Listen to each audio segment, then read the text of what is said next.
हाँ जी, कैसे हैं आप लोग सभी? सभी जो भी एस्पायरेंट्स हैं जिन्होंने लेवल 1 क्वालिफ़ाई किया है ईएमआरएस का, वो मच कांग्रेचुलेशन। और जो लेवल 2 के लिए अपीयर होने वाले हैं या फ्यूचर में भी कोई ऐसी एग्ज़ाम्स के लिए जो प्रिपेयर कर रहे हैं, यहाँ मैंने एक सीरीज़ स्टार्ट करी है जिसके अंदर चैप्टर वाइज़ पीवाईक्यू को मैंने डिवाइड कर दिया है और उनके सॉल्यूशंस अपन लोग डिस्कस करेंगे। और सॉल्यूशंस इस तरीके से हैं जैसे कि कॉन्सेप्ट्स जो हैं उनके अपन टच में जाएँ, सभी कॉन्सेप्ट्स के टच में जाएँ। तो इसमें अपन ने चैप्टर वाइज जैसे हो सकता है कि एक डिस्कशन के अंदर मल्टीपल चैप्टर्स आ जाएं नंबर ऑफ क्वेश्चंस कम रहने के कारण अपन ने यहाँ पे यूनिट डायमेंशन और वेक्टर्स का एक पूरा पीपीटी लिया है जिसमें भी पीवाईक्यू आया हुआ है केवीएस और ईएमआरएस ओनली का है ना, इन दोनों का अपन ने लिया है। इसको किस तरीके के क्वेश्चन आते हैं ये भी अपने को पता चल जाएगा, किस तरीके से अप्रोच करनी है, किस तरीके से सॉल्व करना है। तो ये अपन लोग चैप्टर वाइज पीवाईक्यूज की हेल्प से डिस्कशन करेंगे तो शायद आप लोगों के लिए बहुत हेल्पफुल भी रहेगा। और साथ-साथ आप लोग खुद भी सॉल्व करने का ट्राई करें। जो भी आप लोग आगे एग्ज़ाम देने वाले हैं, उसके लिए बहुत बढ़िया से प्रिपेयर करें।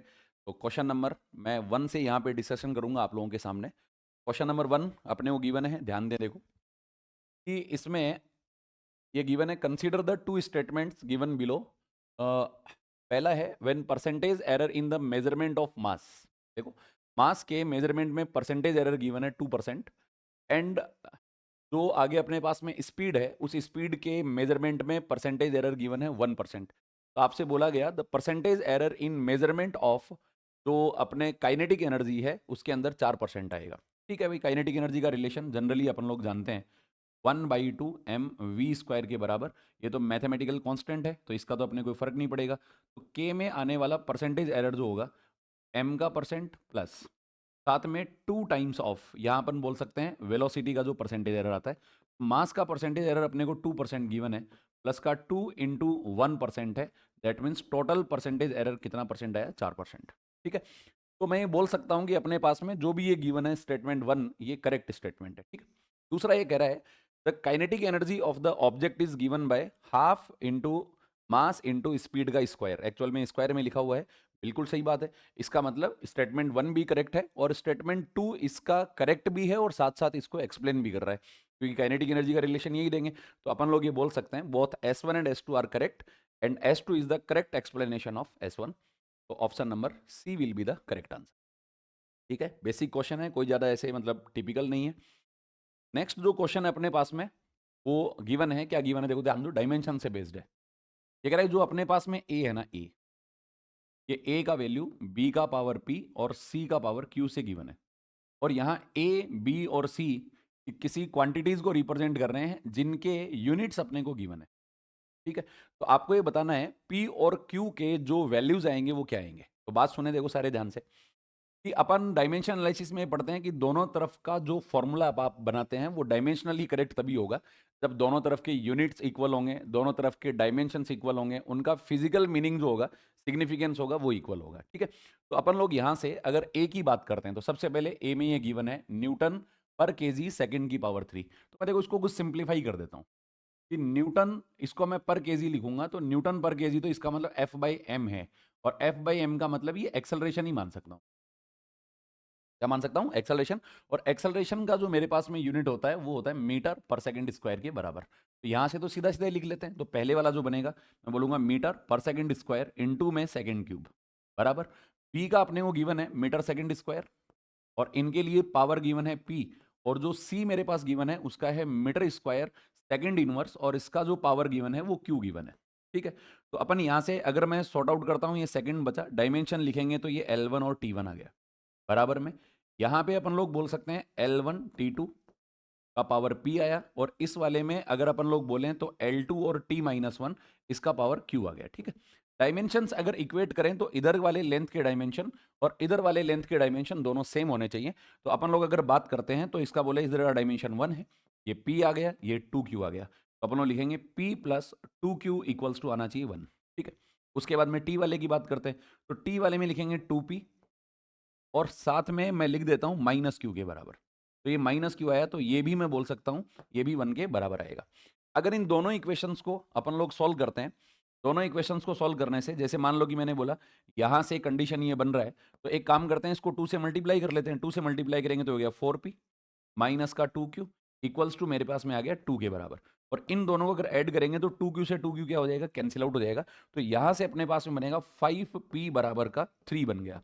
तो p का वैल्यू मेरे पास आ गया 3/5। तो पहला तो ये बन गया अपने पास कंडीशन।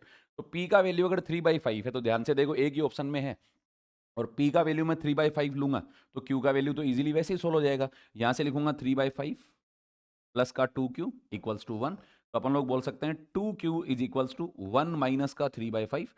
तो इसको अपन लोग बोल सकते हैं 2/5 आया, 2 से 2 कैंसिल आउट हो गया, q का वैल्यू बनेगा 1/5। तो ऐसे अपने पास में ऑप्शन नंबर सेकंड जो होगा वो करेक्ट एक्सप्लेनेशन या करेक्ट आंसर इसका होगा। कंसेप्ट क्या है, फॉर्मूला जो भी है उसके दोनों तरफ के जो फिजिकल सिग्निफिकेंस है, दोनों तरफ के यूनिट्स जो हैं, डायमेंशंस जो हैं, वो दोनों बराबर होने चाहिए। अगर दोनों बराबर होंगे इसका मतलब ये डायमेंशनली वैलिड होगा, अदरवाइज डायमेंशनली वैलिड नहीं होगा। Is this clear? चलिए जी, बहुत बढ़िया बात है। किसी को साथ साथ नोट करना हो स्क्रीन पॉज करे, नोट। ठीक है, चलो जी नेक्स्ट कंडीशन देखें। क्वेश्चन नंबर 3 की बात कर रहे हैं अपन। क्वेश्चन नंबर 3 में क्या है, देखो ध्यान देना। In the diagram shown below, अगर अपन इस डायग्राम की बात करें तो कह रहा है कि इसमें मैग्नीट्यूड ए, इसका ए का मैग्नीट्यूड गिवन है 4। चलो बहुत बढ़िया है। बी का जो मैग्नीट्यूड है वो गिवन है 3 along the direction P Q.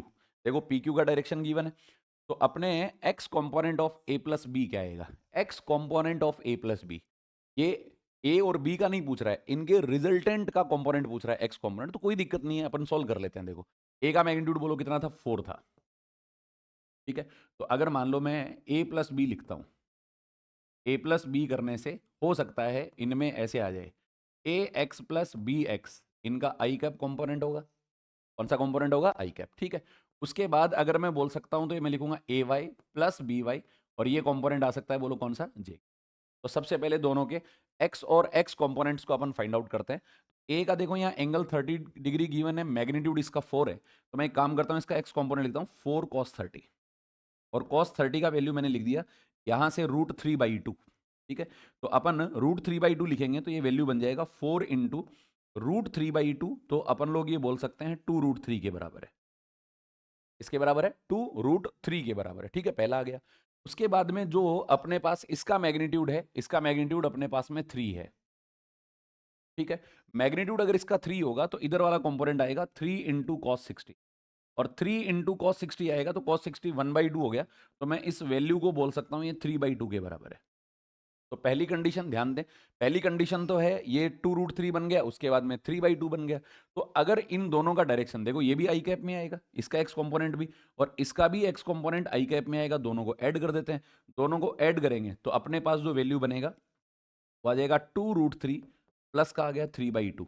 और अगर मैं इसका एलसीएम या इसको सॉल्व करता हूं पूरे को, तो अपने पास में ये इसका एक्स कंपोनेंट बना है। कौन सा कंपोनेंट बना है, एक्स कंपोनेंट। ये आ गया 2, यहां पर आ जाएगा 4√3, प्लस में कौन आ जाएगा 3। और इसको जब अपन सिंप्लीफाई करेंगे तो अपने पास में अप्रोक्सीमेटली जो इसका आंसर बनेगा, 4√3 को अपन देख लेते हैं।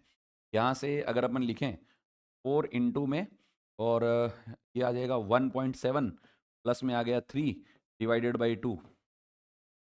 ये अपने पास लगभग 5 के आसपास आंसर आ जाएगा, क्योंकि 17 34 68 हो गया, 6.8 प्लस 3 9.8 हो गया बाई 2। तो अपने पास अप्रोक्सीमेटली आंसर जो बनेगा वो बनेगा 5 के बराबर। ओके, चलिए जी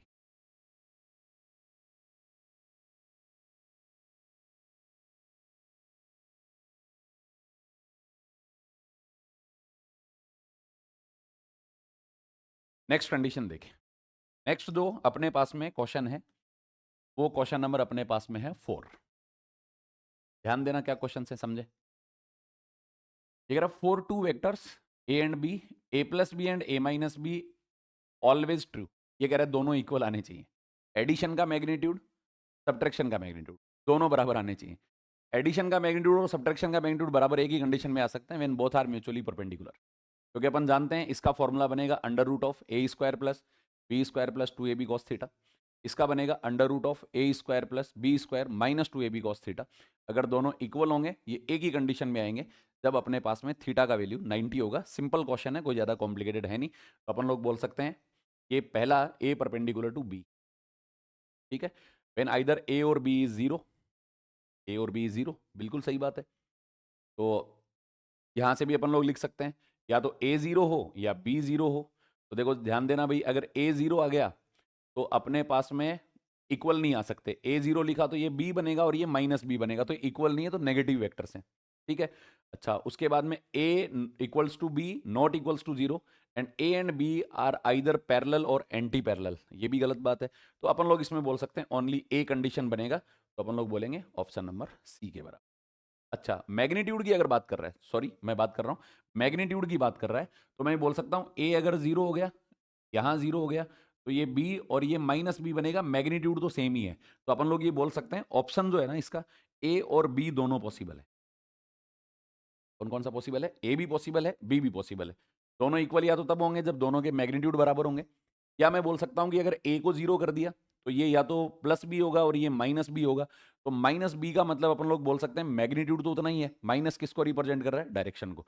अगर हाँ ये ध्यान रखनी इस बात को, है ना, तो ये समझ लेना। तो ऑप्शन कौन कौन सा आ गया? ए भी आ गया और साथ साथ बी भी आ गया। ठीक है, मैंने वो डायरेक्ट उस वेक्टर में बेसिस पे बता दिया, ध्यान देने को। नेक्स्ट कंडीशन समझे। वेक्टर ए गिवन है 3 i cap plus J cap. Vector B given है I cap plus 3 J cap. ये कह रहा था angle between A and B will be. देखो एंगल निकालने का, अगर कोऑर्डिनेट फॉर्मेट में कोई वेक्टर गिवन है तो एंगल निकालने का सबसे बढ़िया तरीका है डॉट प्रोडक्ट निकालें। तो अपन लोग यहां से दोनों के डॉट प्रोडक्ट निकालते हैं, और डॉट प्रोडक्ट जो मेरे पास आएगा उसका वैल्यू आएगा ए बी कॉस थीटा। और यहां से अगर कॉस थीटा की वैल्यू लें तो कॉस थीटा मेरे पास में आ जाएगा A dot B divided by अपने पास होगा ए बी। अब देखो ए डॉट बी करके देख लो, ये तो हो गया 3 के बराबर, प्लस ये टोटल आ गया अपने पास में 3 के बराबर। ठीक है, डिवाइडेड बाय इसका मैग्नीट्यूड का प्रोडक्ट निकालें। तो पहले वाले का जो मैग्नीट्यूड होगा वो होगा अंडर रूट ऑफ 9 + 1, तो ये आ जाएगा √10, और इनटू में ये भी √10, तो ये वैल्यू बन जाएगा अपने पास 10 के बराबर। तो ये वैल्यू आ जाएगा 6/10, और 6/10 आएगा तो अपन लोग ये बोल सकते हैं कि अपने पास में वैल्यू आ जाएगा 3/5। तो यहां से थीटा की वैल्यू अगर निकालें तो ये आ जाएगा कॉस इनवर्स 3/5 के बराबर। बेसिक सवाल है, बिल्कुल सिंपल सवाल है ना। तो कॉस इनवर्स 3/5, इसका मतलब ऑप्शन सेकंड जो है वो अपने पास में करेक्ट होगा। समझ आ गई बात सबको? चलिए जी, नेक्स्ट अपन लोग बात करते हैं क्वेश्चन नंबर 6। क्या है क्वेश्चन नंबर 6? देखो, टू फोर्सेज हैं F1 और F2। F1 का वैल्यू 20 न्यूटन है, F2 का वैल्यू 15 न्यूटन है। Act simultaneously on an object of a mass 10 kg। ठीक है भाई। Here I cap and J cap are unit vectors along X axis and Y axis respectively. The acceleration of the object has a magnitude, है ना। और ये बताना है ये जो एक्सेलरेशन होगा ये एक्स एक्सिस से एंगल कितना बनाएगा, डायरेक्शन कितनी बनाएगा। देखो भी बहुत सिंपल बात है, अगर मैं एक्सेलरेशन निकालता हूं, एक्सेलरेशन का मतलब होता है F net by M. F net का मतलब मैं बोल सकता हूं दोनों वेक्टर्स का आने वाला रिजल्टेंट डिवाइडेड बाय एम। दोनों का अगर मैं रिजल्टेंट निकालूंगा तो ये देखो 20 आई कैप है और ये 15 जे कैप है। तो लिखेंगे 20 आई कैप प्लस का 15 J cap divided by mass of the particle है वो मेरे पास में। तो अगर एक्सेलरेशन वेक्टर अपने पास लिखा जाए तो ये आ जाएगा 2, प्लस में यहां से जो वैल्यू आएगा 15/10, तो इसको अपन लोग बोल सकते हैं कि ये वैल्यू जो मेरे पास आएगा 15/10 में, इस वैल्यू को अपन लोग लिख सकते हैं 3/2। ठीक है, और ये 2 तो बन गया अपने पास में आई कैप, और 3/2 बन गया जे कैप। ठीक है जी। अब ये कह रहा है कि इसका सबसे पहले तो मुझे डायरेक्शन निकालना है पॉजिटिव एक्स एक्सिस के साथ। तो अगर मैं टेन अल्फा देखता हूं तो tan alpha is equals to AY/AX आएगा। AY का वैल्यू मेरे पास में 3/2 डिवाइडेड बाई 2, तो ये मेरे पास वैल्यू आ गया 3/4। तो अल्फा का वैल्यू तो मेरे पास आ जाएगा 10 इनवर्स 3/4 के बराबर। हाँ भाई, तो ये ऑप्शन होगा नहीं, ये ऑप्शन होगा नहीं। इन दोनों में से अपन चेक कर लेते हैं। चेक करने के लिए इसका मैग्नीट्यूड निकाल लेते हैं। मैग्नीट्यूड निकालेंगे तो अपने पास में मैग्नीट्यूड में क्या कंडीशन आएगा, देखो ध्यान दो। मैग्नीट्यूड निकालेंगे तो under root of X square, ये तो 4 हो गया। इसका वैल्यू निकालेंगे, ये 9/4 हो गया। 9/4 निकालेंगे, 16 और 9 कितना आ गया 25। 25 और बटे में कितना आया बताओ 4। तो ये 25/4 का मतलब बाहर आएगा तो ये 5/2 हो गया। 5/2 का मतलब 2.5 मीटर पर सेकेंड स्क्वायर जो होगा वो इसका करेक्ट आंसर है। Option number first will be correct answer. ठीक है, गिवन है, सिंपल बेसिक सवाल है।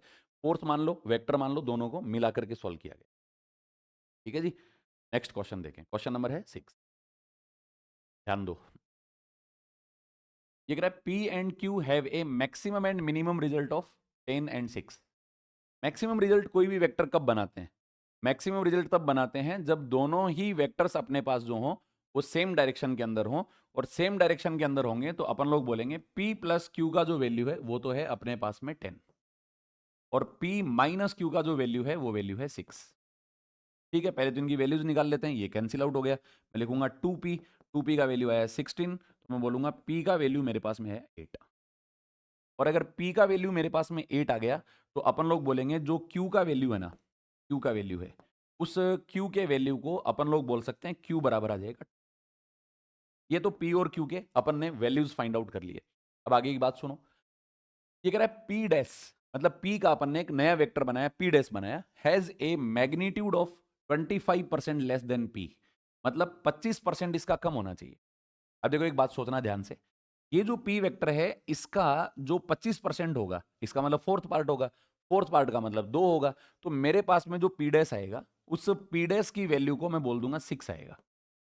ठीक है भाई, चलो बहुत बढ़िया। और जो मेरे पास में q है, q डैश है, वो हैज ए मैग्नीट्यूड ऑफ 100%। 100% आएगा, इसका मतलब 2 का 100% जो अपने पास होगा उसको मैं बोल दूंगा ये 4 होगा। क्या आ गया? q डैश का वैल्यू। ठीक है, अब दूसरी कंडीशन देखो। ये कह रहा है कि p dash dot q dash बराबर 0 है, बराबर 0 है। इसका मतलब p और p डैश में और q डैश में जो एंगल है वो कितना डिग्री है? 90 डिग्री है। इसका मतलब दोनों वेक्टर्स जो मेरे पास होंगे p डैश और दूसरे वाला वेक्टर जो बना मेरे पास में q डैश, ये दोनों ही 90 डिग्री पर हैं, तो दोनों का जो रिजल्टेंट है ना वो रिजल्टेंट आएगा under the root of p dash square plus q dash square. और इसको मैं अगर सॉल्व करता हूं तो p डैश का वैल्यू मेरे पास में 6 था, तो मैं लिखूंगा 36। इसका वैल्यू बोलो कितना आएगा? 16। और इसको अपन लोग बोल सकते हैं कि भी अपने पास में जो ये टोटल वैल्यू आएगा 36 और 16 को, तो इसको अपन लोग लिख सकते हैं, जैसे मान लो कि ये हो गया 42 और 10 आ गया 52 के बराबर। के बराबर है 52 के बराबर। ठीक है, तो अपन लोग इसको अगर बोलना चाहें तो अपन लोग ये बोल सकते हैं 52 है, 52 को अगर सिंपली लिखना चाहें तो ऐसे लिख सकते हैं 26 गुना, या मैं 13 गुना 4 लिख सकता हूं। 13 गुना 4 तो आ जाएगा 2√13। तो मैग्नीट्यूड तो आ गया अपने पास में 2√13। ठीक है, ये तो दो ऑप्शन में गिवन है, सभी में गिवन है। अब मुझे फाइंड आउट करना है एंगल इसका, है ना। तो एंगल मतलब ये कह रहा है साइन इनवर्स में भी है, कॉस इनवर्स में भी है, टेन इनवर्स में भी है, कॉट इनवर्स में भी है। तो मैग्नीट्यूड तो अपने पास में ये बन गया, चलो बहुत बढ़िया।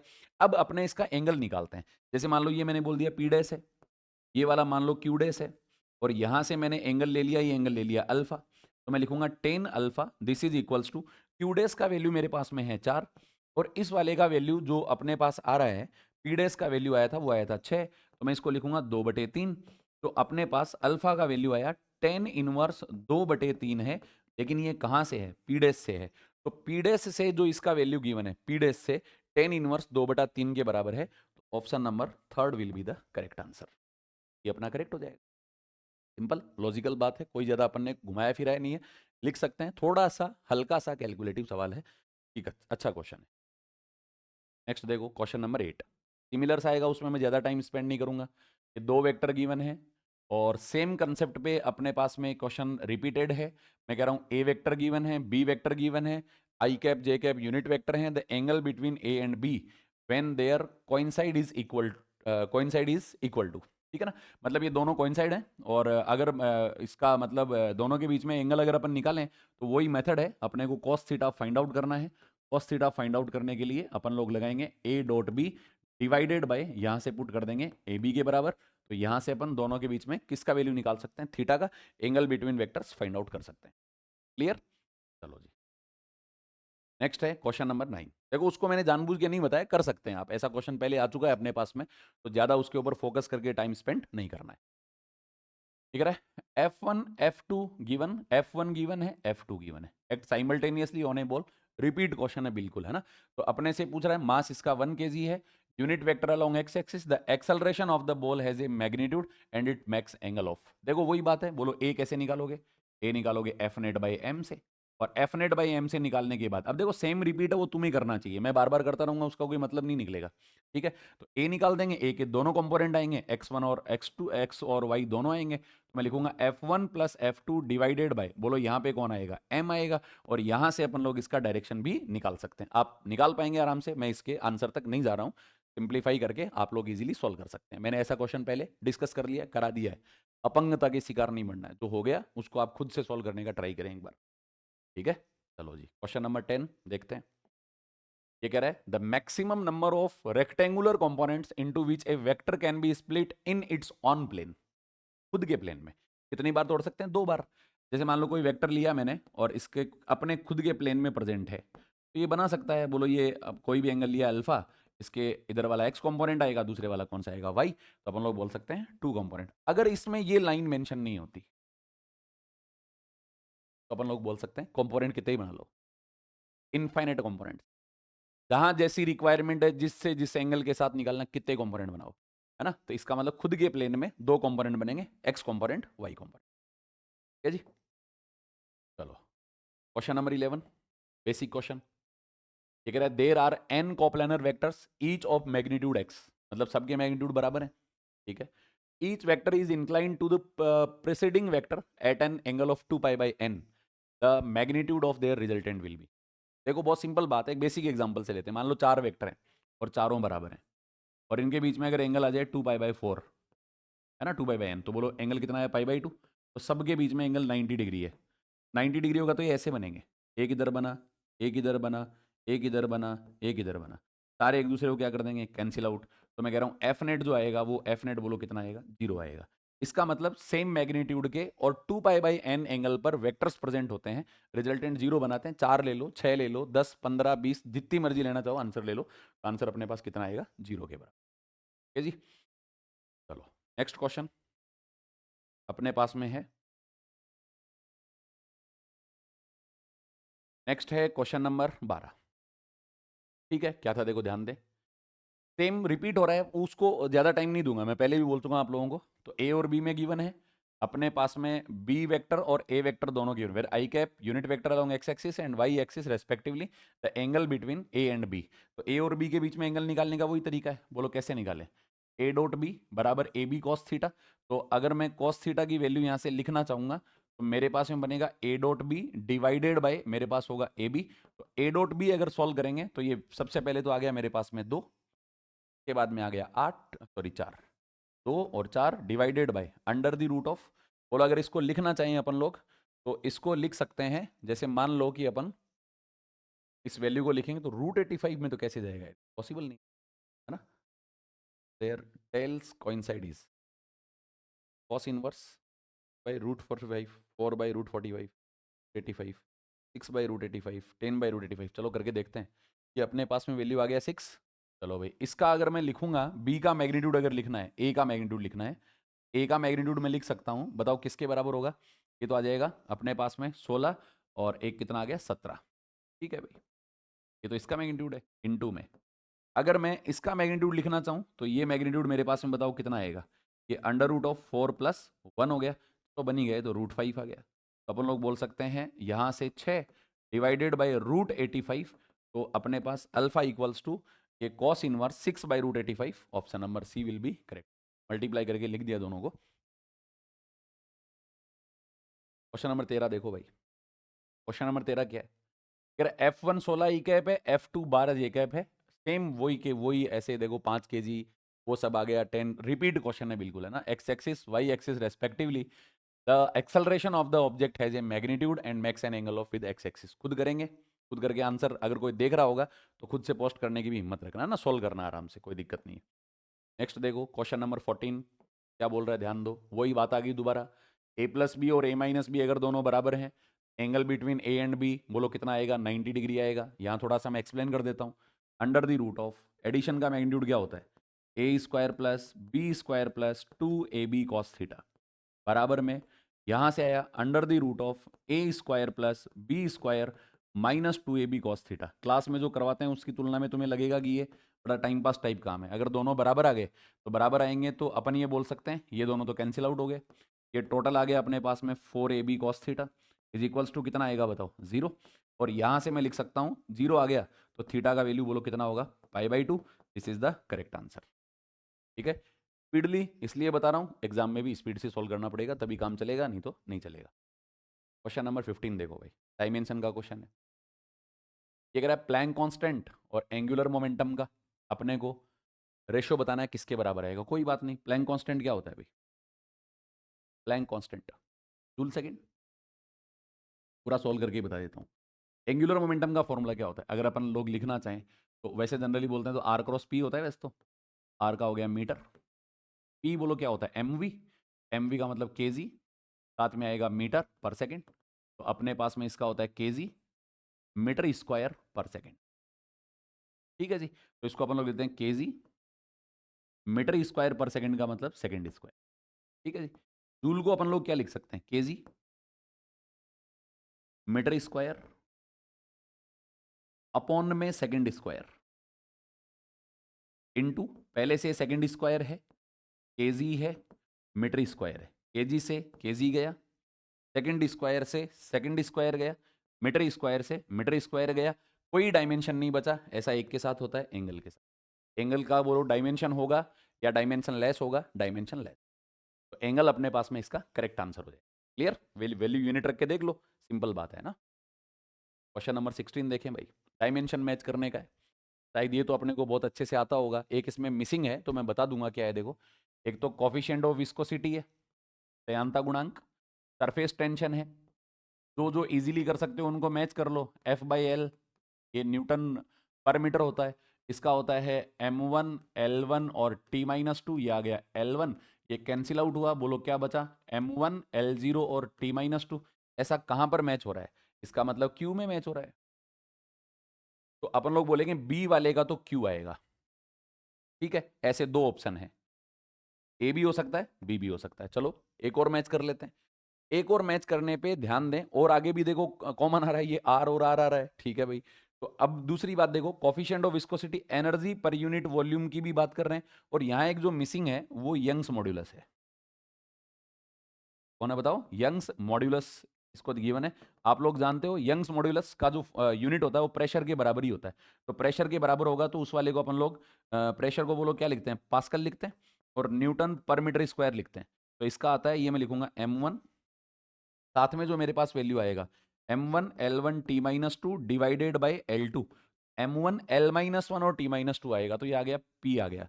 तो लास्ट वाले का अगर मैं बोलता हूं तो ये अपने पास में वैल्यू जो बन रहा है वो बन रहा है P वाले का। कौन से वाले का बन रहा है, D वाले का P बन रहा है। ठीक है, और B वाले का क्या बन रहा था, देखो एक बार मिसमैच लग रहा है मेरे को, थोड़ा एक बार देख लेते हैं यूज वगैरह। तो मेरे पास कॉफिशिएंट ऑफ विस्कोसिटी है, सरफेस टेंशन जो है बी वाला जो ऑप्शन है, बी वाले के सरफेस टेंशन का जो वैल्यू आएगा वो सरफेस टेंशन तो M1 L0 और T-2 ही होगा। ठीक है, तो अपन लोग बोल सकते हैं यहाँ से बी वाले का तो ऑप्शन क्यू में दे रखा है इसने। ठीक है, लास्ट वाला जो यंग्स मॉड्यूलस है उसका पी दे रखा है, लास्ट वाले का पी दे रखा है, इस हिसाब से शायद इसमें ऑप्शन टेबल बिठाया नहीं है। तो कॉफिशिएंट ऑफ विस्कोसिटी भी निकाल लेते हैं, वो भी कर लेते हैं। F इज इक्वल्स टू 6π η होता है, फॉर्मूला आप जानते हो, इसका वैल्यू आ जाएगा F अपॉन में 6π, साथ में आएगा RV। अब बोलो इसका क्या होगा, न्यूटन का, न्यूटन के लिए अपन लोग लिख सकते हैं, बोलो कितना, M1 L1 और T-2 डिवाइडेड बाई 6π का होता नहीं है, R का L1 होता है, वेलोसिटी का L1 और बाई T1 होता है, तो L1 T-1 बन गया। L1 से ये L1 चला गया तो ये ऊपर जाएगा तो बचेगा M1 और L-1, और साथ में बचेगा T-1। तो पहले वाले का M1 L-1 और T-1, तो लास्ट वाला आएगा इसका। तो अपन लोग बोल सकते हैं A का आएगा S, B का आएगा Q, C का मैंने देखा नहीं है, ये थोड़ा सा इसमें मेरे हिसाब से गड़बड़ कर रखा है, ये मेरे हिसाब से ऑप्शन आ जाना चाहिए P के बराबर है, P, तब ये अपना ऑप्शन बैठ सकता है, अदरवाइज कहीं बैठ नहीं रहा है। ठीक है ना, तो ऑप्शन बी जो होगा वो करेक्ट हो जाएगा। डायमेंशन निकाल के चेक कर लेना आप लोग एक। सभी के है ना, शायद ये लिखने में गड़बड़ हुई होगी। तो एस क्यू आर और आर आ रहे हैं दोनों के अंदर, तो दोनों में आर और आर तो पॉसिबल नहीं है ना, ये पी बन गया। कोई तीन का निकाल लो, पेयर मैच हो जाएगा, डायमेंशन निकालना है अपन, ठीक है। चलो जी, बहुत बढ़िया। क्वेश्चन नंबर 17 देखो, ठीक है। Which of the following quantities do not have the same dimensions as that of pressure. तो प्रेशर तो वो स्ट्रेस भी एफ बाई ए होता है, प्रेशर के बराबर होगा। Coefficient of bulk modulus elasticity है, प्रेशर के बराबर होता है। एनर्जी डेंसिटी की बात करें, थ्रस्ट की बात करें, तो अपन बोलते हैं एनर्जी डेंसिटी की अगर अपन बात करते हैं तो एनर्जी पर यूनिट वॉल्यूम होता है। अच्छा, एनर्जी पर यूनिट वॉल्यूम का मतलब जूल बाय मीटर क्यूब हो गया। कितना हो गया? Joule by metre cube. ठीक है भाई, अगर इसके लिए भी अगर कैलकुलेट करें, थ्रस्ट की वैल्यू आ गई, उसके बाद में एनर्जी डेंसिटी की वैल्यू आ गई। Energy density energy per unit volume है। अच्छा, प्रेशर का तो अपन लोग अगर डायमेंशन लिखते हैं तो एफ बाई ए होता है। एफ बाई ए को लिखेंगे, बोलो क्या आएगा? M1L1T-2 डिवाइडेड बाई L2, तो ये बन जाएगा M1L-1 और T-। ठीक है भाई, इसके लिए भी निकाल के देख लो। एनर्जी का वैल्यू बोलो क्या आता है? M1L2T-2 डिवाइडेड बाय, बोलो ये कौन आएगा? मीटर क्यूब आएगा। फिर मैं एक डायरेक्ट भी बताऊंगा, मैं आपके तरीके से सॉल्व करवा रहा हूँ। मैं एक डायरेक्ट भी बता सकता हूँ कि ऐसे आपको याद रखना है। ये वैल्यू आ गया L3, ऊपर जाएगा, बोलो क्या आएगा? M1L-1T-2। याद करो, अब रिलेट कराता हूँ। ये भी प्रेशर है, याद करना, बर्नौली थ्योरम पढ़ते हैं। बर्नौली थ्योरम में P plus rho G H plus half rho V square क्या होता है? एनर्जी पर यूनिट वॉल्यूम ही होती है, टोटल एनर्जी। और इधर प्रेशर भी आ रहा है और उधर एनर्जी पर यूनिट वॉल्यूम भी आ रहा है, तो energy per unit volume pressure के बराबर हो सकता है। ध्यान रखना, इसका मतलब ये जो थ्रस्ट है ना, थ्रस्ट तो फोर्स होता है भाई, और फोर्स इसकी डायमेंशंस बराबर कैसे कर सकता है? ऑप्शन नंबर आ जाएगा सी के बराबर। क्लियर? चलो जी, नेक्स्ट बात करते हैं क्वेश्चन नंबर 18 पे। ध्यान दो, अब इसमें देखो मेमोरी बेस्ड क्वेश्चंस हैं, पिक करा देता हूं सारी बातें। आरसी को टाइम कांस्टेंट बोलते हैं, का मतलब इसका यूनिट होगा टाइम के बराबर। एल बाई आर को टाइम कांस्टेंट बोलते हैं आर एल सर्किट का, लेकिन यहाँ आर बाई एल टाइम का उल्टा है, इसका मतलब अपन लोग बोलेंगे फ्रीक्वेंसी है। मैं बोलूंगा ई बाई बी स्पीड होता ही है, सोचने की बात ही नहीं है।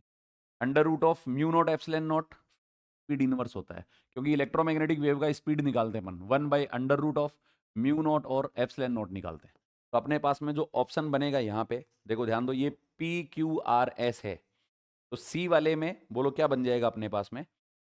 आर बनेगा, डी वाले में एस बनेगा, इन दोनों ऑप्शंस में से पॉसिबल है। फिर यहाँ पे अपन लोग देख लेते हैं ए में कौन सा बनेगा? क्यू बनेगा। ए में क्यू बनेगा, तो ऑप्शन नंबर सेकंड जो होगा वो अपना करेक्ट आंसर हो जाएगा। ठीक है जी, क्वेश्चन नंबर बात करते हैं 19। Which one of the following physical quantities has a unit but not the dimensions? Unit but not the dimension. देखो भाई, मोमेंट ऑफ इनर्शिया है, मूवमेंट नहीं है, मोमेंट है, ये तो गलत हो गया। एंगल का यूनिट होता है, डायमेंशन नहीं होता। स्ट्रेन फिजिकल क्वांटिटी होती है जिसका यूनिट भी नहीं होता, डायमेंशन भी नहीं होता। यंग्स मॉड्यूलस का अपने पास होता है। तो कह रहा है physical quantity has a unit but no dimension, तो इसके लिए एंगल आता है।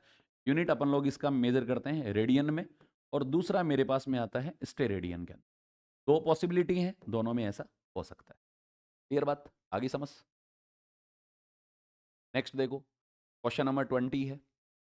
ये कह रहा है two quantities x and why have different dimensions which mathematical operation given below physically meaningful, है ना, फिजिकली मीनिंगफुल ढूंढना है।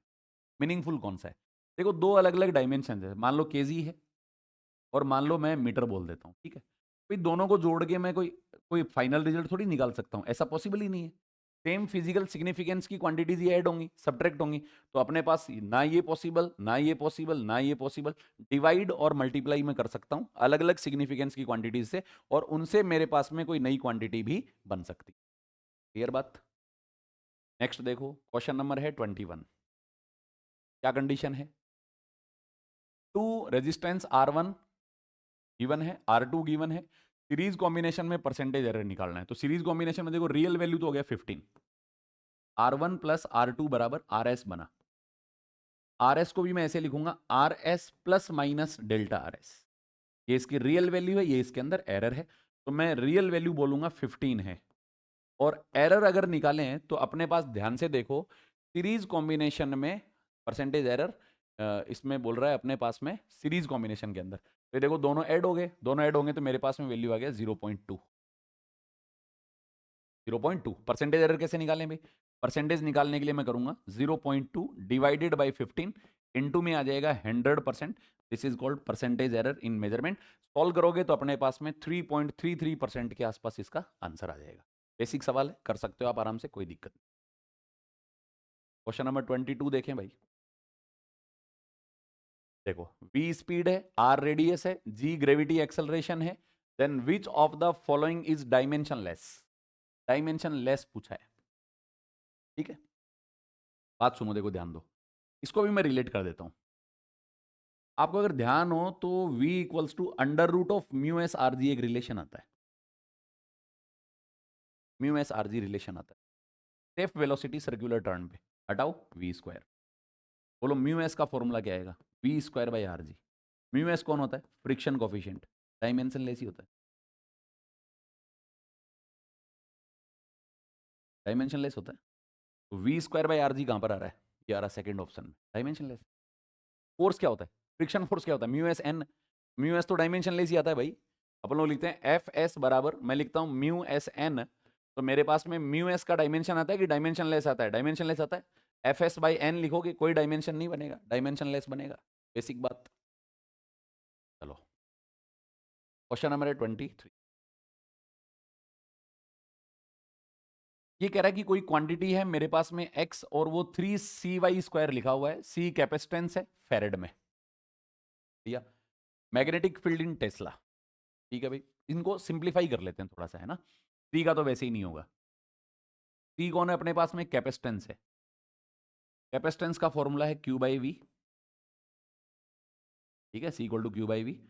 व्यू को अपन लोग लिख सकते हैं w बाई क्यू, तो क्यू स्क्वायर बाई डब्ल्यू, ठीक है जी, बहुत बढ़िया। तो c तो आ गया मेरे पास में Q square by W, W work done है। y कौन है यहाँ, मैग्नेटिक फील्ड है। चलो एक काम करते हैं, F बराबर क्यू वी बी लिख देते हैं। तो B का वैल्यू मेरे पास में आ गया न्यूटन अपॉन में, ये आ गया चार्ज Q, साथ में आ गया V, तो V को मैं लिख सकता हूं अपने पास में वेलोसिटी V के बराबर आ गया, ठीक है भाई। अब देखो इसका डायमेंशन निकालते हैं, बोलो न्यूटन का कितना। या मैं एक काम करता हूं, इन दोनों को पहले यहां लिख देता हूं। तो अगर मैं स्क्वायर करूंगा तो ये हो गया देखो न्यूटन का स्क्वायर, ये हो गया Q का स्क्वायर, ये हो गया स्पीड का स्क्वायर, Q से Q तो गया, कैंसिल आउट हो गया भाई। न्यूटन का स्क्वायर बताओ, m1 L1 T-2 होता है, तो ये बनेगा m2 L2 T-, बोलो वर्क का कितना लिखूं, m1 L2 T-, we square L1 T-1 होता है, L2 और T-। बात सुनो भी ध्यान से, देखो इस L2 से एक L2 तो चला गया, ये जाएगा, एक m1 बचेगा। चलो भाई एक m1 तो आएगा, ये बात तो ठीक है। T-2 ऊपर जाएगा, लास्ट में अपने पास T-4 है, ये T-2 T-2 T-4 हो गया, ऊपर जाएगा +4 हो गया, कैंसिल आउट हो गया। इसका मतलब T भी नहीं आएगा, ये दोनों भी पॉसिबल नहीं है, ये भी पॉसिबल नहीं है। बचा कौन सा भाई साहब, फर्स्ट बचा। तो अब इन L-2 को सॉल्व कर लेते हैं, ये 2 और 2 कितना आया 4, ऊपर जाएगा -4 -2, ऑप्शन नंबर कौन सा आया, फर्स्ट।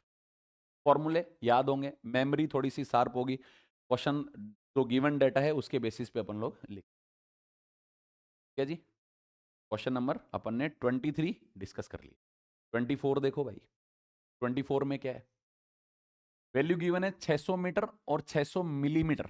600 मिलीमीटर, 600 मिलीमीटर का मतलब होता है 60 सेंटीमीटर, ठीक है।